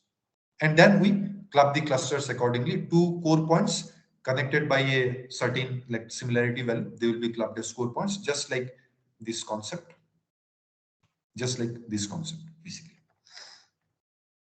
So if we see the results now, if you see the complexity, we have a gain factor of order of n. So this is not a big gain factor because we are targeting the MBScan, iForest and the mass matrix. And see here we don't, since we don't do it incrementally, here we don't have any gain factor as such. Because see, this might backfire as well because the time taken is so less here. If we try to do it incrementally, we'll be involving all the data structures that are required here. And the time taken to process those data structures might again backfire, although we haven't tried it, but they might backfire. I mean, we might have some greater amount of time. It might be less, but still it might be greater as well. And that is again like, counterintuitive sort of. But here we have a very marginal increase, but still it's an increase. So basically in iForest construction, we have a gain factor of order of n. So which we believe it's a pretty, not a significant increase, but still fair enough, you can say. So these are some of the lemmas, theoretical parts. I will not go into greater details. Mass matrix, the probability mean mass will always be greater than 0. The proof is that because we don't have, say, this summation, and since Mi is always greater than 0, if you look at the mass matrix table, this Mi value will always be greater than 0 because some lowest level node you are going to find out and minimum value will always be 1. Even if it's a self-dissimilarity case, the minimum value will always be 1. So you are never going to have a 0 mass matrix. When no ITRE is affected, say like I said, this is the best case. When no ITRE is affected, the updated mass matrix is less than old mass matrix value. I mean probability mean mass value. That means this was coming from your MBScan, this is coming from your IMAS. And the interesting thing is that the result that you obtain from IMAS, it's less than the result that you obtain from MBScan. When does this happen? When the number of ITREs affected are 0. That means no ITREs are affected, basically. And the core points, we cannot guarantee the core points that you obtain from MBScan that will be same as IMAS or not. They may or they may not. And that's why what we do is that we find them separately, basically. We find them separately. So it doesn't impact our final result. So this is the remarkable, increase that we have seen in our efficiency. So if you can see for IMAS, it's almost, like as good as, I'm not remembering the exact efficiency, but it's of the order of around 3.92. So not 3.92, I think 1.92 basically. So roughly 100 times faster, you can say. This is for MB scan. So what I was telling right at my initial slides, that if you increase the number of data points, this will actually go up and up and up and up. Similarly for all the, so there are too many results. There are 10 data sets. There are lots of results which are there. For the benefit of our participants, I have kept very limited number of results. But if you look at MB scan, because we have targeted the mass matrix and iForest categorically, we are actually achieving a very, very efficient algorithm eventually for IMAS. So their results are, you can say, almost like, nearing to the x-axis. Of course, it will go on increasing, but the rate of increase will be pretty slow. So if you extrapolate this, you will see, say, suppose you have, say, 1 million data points, you imagine the time required here, CPU execution time, and you imagine the time required here. So don't you think this will be much more preferable as compared to your MBScan? Of course, MBScan has its own advantages, but we are taking the advantages of MBScan, plus we are building it on up by designing a point incremental method. This is the reason why we obtain this efficiency. If you see here, percentage of affected nodes, they are around, say, 15% or I guess 10% or so for this data set. Here it's around close to 18 to 19%. So number of affected nodes in the complete iForest, it's less than 20% in whatever data sets that I have shown here. So it's for the S1 data set, it's a synthetic data set. So by that I mean that this number of nodes, so you will have, say, this is one more I tree, this is one more I tree, this is one more I tree, this is one more I tree. So we'll have all the I trees. This is the affected node here. This is the affected node here. This is the affected node here. Suppose I don't have an affected node here. Suppose I don't have an affected node here. So the overall percentage of affected nodes, I mean, divided by the total number of nodes that are involved in the iForest, it's only, you can say, less than 20%, as you can see here. Sometimes it crosses 20% as well, but that is a very less number. What does that mean is that the number of nodes that you have to target for finding the mass matrix, it's very, very less. And that's why we are gaining this efficiency, basically. Similarly, if you see for larger data sets, it increases. So if we go for, say, wine data set, it's say crossing around, you can say 20%, I think 23%, something like that. But overall, it's a very manageable number. It's not going up to 60, 70%. The moment it goes to 60, 70%, you are not likely to get this efficiency. It might reach up to this shape, basically. So what about the clustering accuracy? So we are comparing the accuracy not between the algorithms, but with a certain already benchmark clustering results are there. So IMAS gets compared with this, MBScan gets compared with this. And like I said, these are very parameter sensitive algorithms. So choice of the hyperparameters decides it. Now, a simulation might take at least 1 month or 2 months, basically, the way it has been done. So it's very difficult to repeat the simulations again and again. So maybe this is one time we have, say, few of the encouraging results are there. This is the maximum that you can obtain. These are very good results, but then again, here you see the results are a bit discouraging, kind of, basically.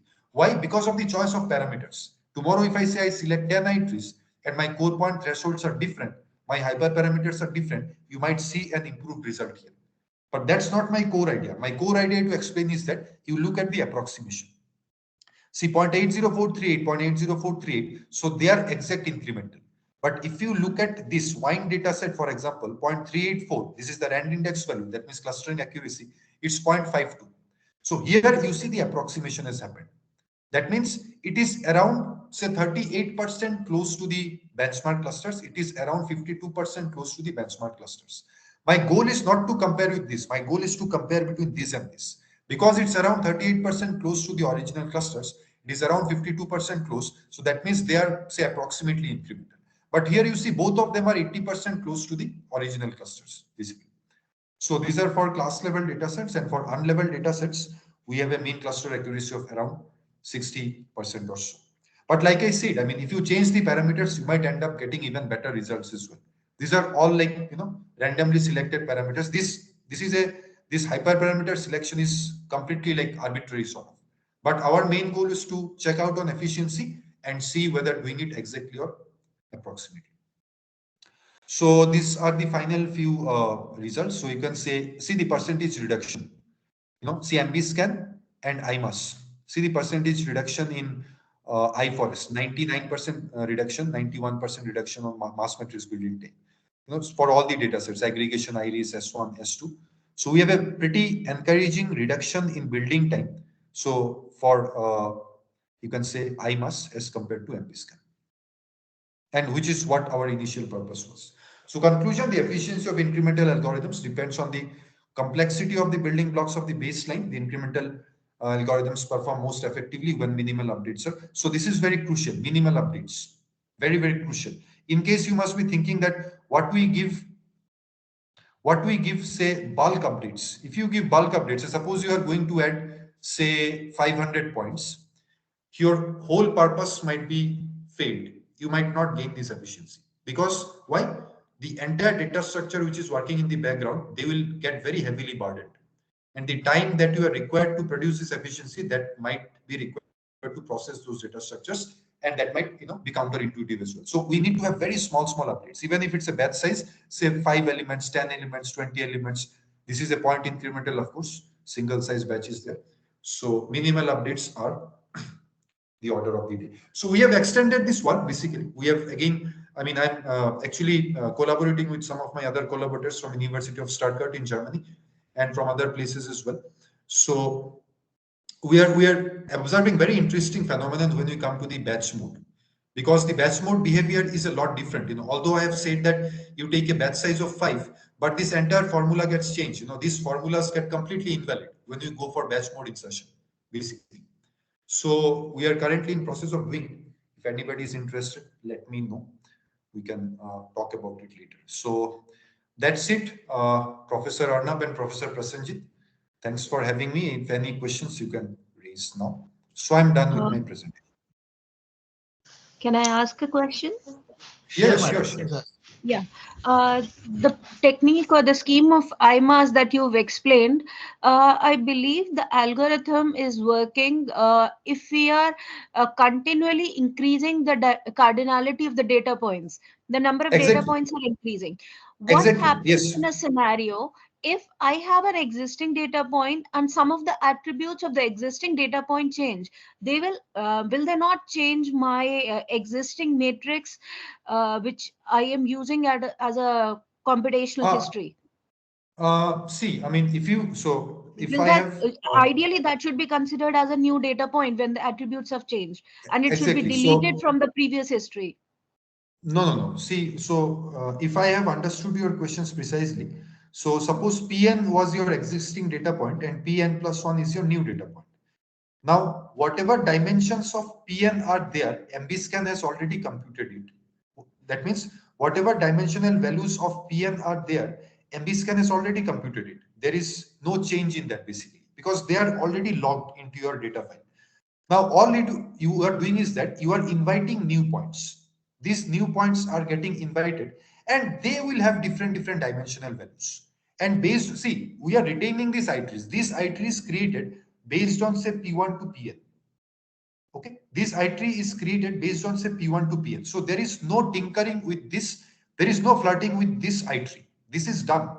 We are taking it, carrying forward to IMAS. That means whatever MBScan has done, we have retained it. We have blindly taken it forward to IMAS, and then we are inviting these new points. Say Pn plus 1, Pn plus 2, Pn plus 3, and accordingly. Now, once Pn plus 1 is done, coming to your question, once Pn plus 1 is done, that means a new iterary will get obviously constructed with a new point, not the confirmation. This is done. We carry this to the forward place when Pn plus 2 comes. When Pn plus 2 is done, again the iterary gets changed. So now it's time for Pn plus 3. So we simply carry it forward. So whatever has happened previously, we log it and we don't change it. The change happens when the new thing actually comes. So these dimensional values will be retained. They will not get changed. These newer points which are coming, they may have new dimensional values, and we'll place them accordingly based on their QP values of individual nodes. I hope I've answered your question. No, should I reiterate my question? Yeah, yeah, I absolutely. probably am not sure if this answers my query, because Okay. suppose I talk specifically of the scenario where you mentioned we are applying it to the movement of traffic, and at different time instance we have peak traffics Okay. at different points. And Okay. suppose we have 100 vehicles that we are monitoring, and we are simply Okay. looking at their movement at different time instance. So my Okay. number of data points remains as 100. It is their Okay. attribute. Suppose we save only two attributes, the velocity Fine. and the actual physical distance at point which they are, the location. Fine. Now, Fine. because they are moving at each different time instant, I'm getting a different value of the location where they are. So that means my Fine. data point attribute is being updated, not the dimensionality. So will that count as a new data Fine. Fair point enough. now? Very good. Very good question, man. I think this has the scope of an open problem. Very good question. I got it. So now what you are seeing is that when the new point comes, these points have also changed their dimensions, right? Yeah, the These attributes points of have also. the nodes are changing, not a Fine. new Fair node enough. is adding. Absolutely. Fine, fair enough. Now, what this will do is that probably this algorithm will not be the most suitable in this kind of problems, because you see the I tree will also get shuffled once again. The Exactly, I tree that will was also my get point. shuffled It once will again. get shuffled, right? Absolutely. I tree. So in that case, the concept of new point will not be a point. The concept of new point will be time.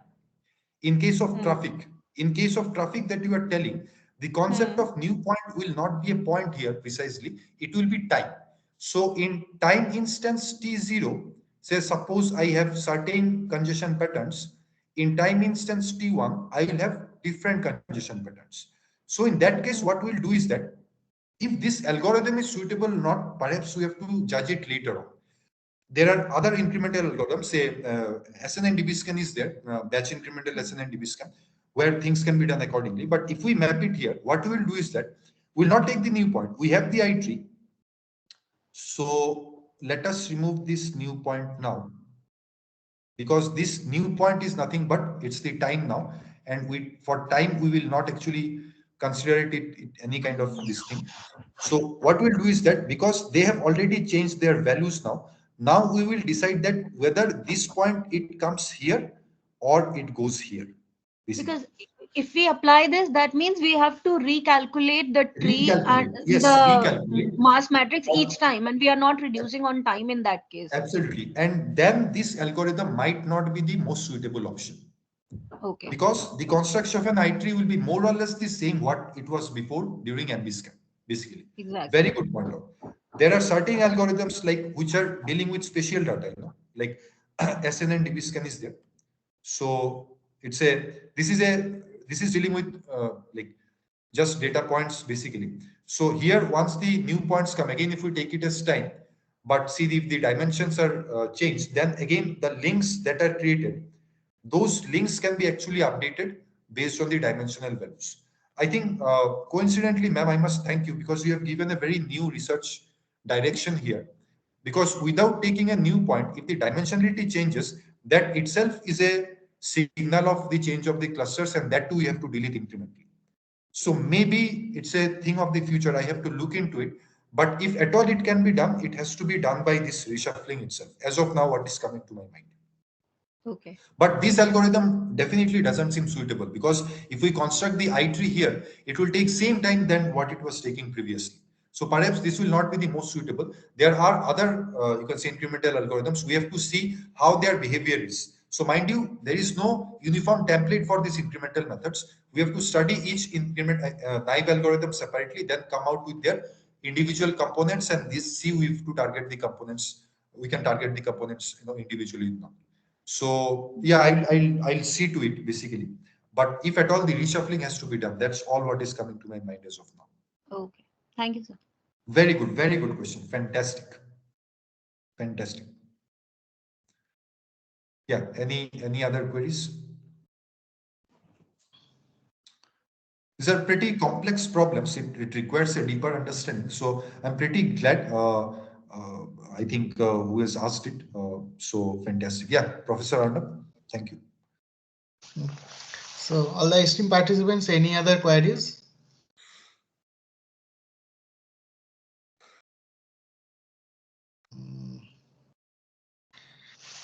Okay, so I think there is no queries from the participants end.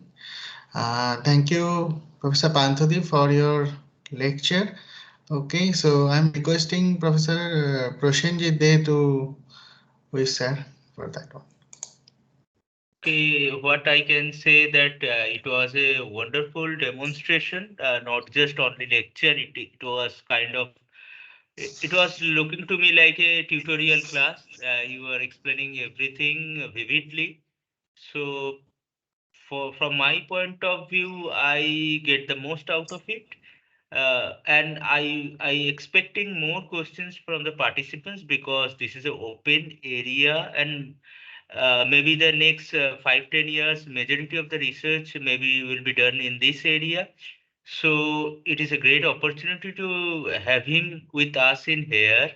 And one participant or two participant, I ask other participant also to interact with him, get in touch with him. If you get the possibility, then try to connect with him. It will help you in your research domain tremendously. So yeah, we are lucky to have you in here.